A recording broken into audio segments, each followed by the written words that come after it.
Hello guys, ang menu for today, ang aking lunch ay munggo with nilagyan ko ng kalabasa.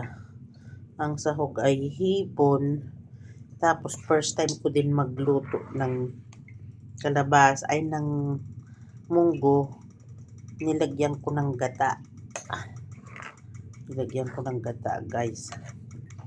Kasi nakakain ako nito sa mga Bisaya.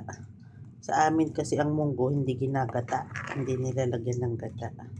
Hindi rin kami naglalagay ng tawag nito ay kalabasa. Mostly nilalagay dahon ng ampalaya, ganun, or ampalaya, alokbati, kulitis, ganun, pag sa Nueva Ecija.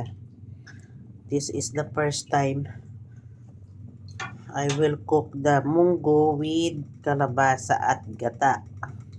Tagal kumulo kasi di kuryente ang aking kalan. Yan guys.